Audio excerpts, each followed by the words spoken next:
Assalamualaikum warahmatullahi wabarakatuh.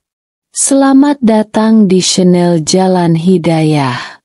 Saya ucapkan terima kasih sudah mampir dan menyimak videonya. Semoga berkah dan bermanfaat. Video ini hanya berisi kajian dan informasi bermanfaat, tidak ada unsur mengajak atau bujukan maupun yang lainnya. Gambar hanya berisi ilustrasi semata. Semoga bisa menambah wawasan saudara semuanya. Pemirsa Jalan Hidayah yang saya hormati. Hukum berkurban satu kambing untuk satu keluarga menjadi menarik dan banyak dibahas ketika mendekati Idul Adha. Bahkan terjadi dua sisi perbedaan pendapat. Satu bagian berpendapat bahwa seekor kambing hanya untuk satu orang. Ada juga yang berkeyakinan bahwa seekor kambing boleh untuk satu keluarga dengan argumentasi dari hadits Nabi yang diriwayatkan Aisyah. Menurut Ustadz Mubasyarum Bih, dalam bab seekor kambing untuk satu keluarga setidaknya ada dua hal yang perlu diperhatikan. Pertama, kurban dengan mempertimbangkan jenis hewan, dan kedua mengikut sertakan atau menghadiahkan pahala kurban untuk orang lain. Ini adalah dua hal yang berbeda.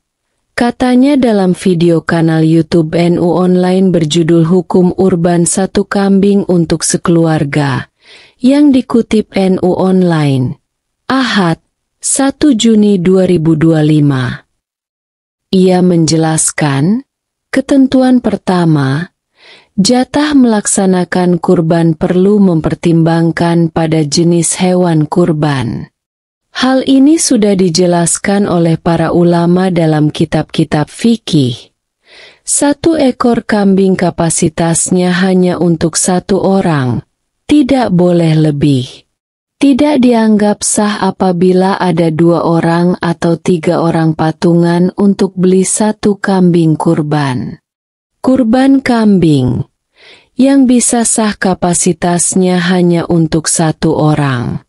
Sementara sapi atau unta boleh maksimal untuk 7 orang. Namun, agar permasalahan ini ada solusi, maka seseorang perlu memahami ketentuan kedua, yaitu menghadiahkan atau mengikut sertakan pahala kurban untuk orang lain. Ini dua hal yang berbeda. Bab kedua ini tidak ada batasnya. Seseorang yang menyembelih satu hewan kurban, lalu menghadiahkan pahalanya kepada keluarganya, maka boleh.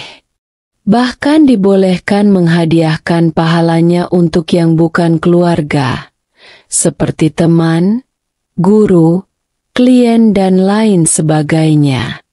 Ini pernah dilakukan Rasulullah saat kurban kambing dan menghadiahkan pahalanya untuk umatnya. Seperti lafaz doa Nabi Muhammad SAW dalam hadis riwayat Aisyah. Namun, dari redaksi ini tidak berarti satu ekor kambing diperuntukkan bagi seluruh umat, melainkan isyarat bahwa kurban tersebut atas nama Nabi Muhammad SAW. Tapi pahalanya diharapkan untuk seluruh umatnya. Baca juga, hukum potong kuku dan rambut ketika kurban. Hal ini wajar sebab Nabi Muhammad SAW adalah Nabi bagi seluruh umat yang mengharapkan kebaikan pada umatnya. Ringkasnya bahwa doa tersebut tidak dikaitkan sama sekali dengan jumlah hewan yang dikurbankan Rasulullah SAW. Konteks hadits ini mengikut sertakan orang lain dalam kurban. Orang yang kurban dan yang disertakan juga dapat pahala. Contohnya, seseorang sedekah 1 juta ke fakir miskin, lalu pahalanya dihadiahkan kepada keluarga, itu dibolehkan. Dua hal ini tidak bertentangan. Sejak dulu umat Islam dan ulama Indonesia melakukan hal ini.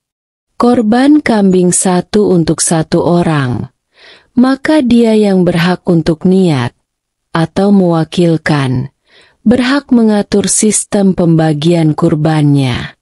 Kurban untuk keluarga yang meninggal dunia. Ustadz Mubasharumbi mengatakan bahwa seseorang bisa berkurban untuk orang yang sudah wafat, dengan syarat ada wasiat. Hal ini sebagaimana ia jelaskan dalam video di kanal YouTube NU Online berjudul Hukum Berkurban untuk Orang yang Sudah Meninggal. Menurutnya, bila berkurban untuk orang yang sudah wafat, tanpa didahului wasiat menurut pendapat yang kuat maka tidak sah. Karena kurban adalah ibadah dan boleh diwakilkan kalau ada izin. Jika ada wasiat untuk berkurban, maka melakukan kurban untuk mayit dihukumi sah. Namun, ada pendapat lain yang membolehkan seseorang berkurban untuk orang yang sudah wafat meskipun tidak ada izin atau wasiat. Karena kurban masuk kategori sedekah.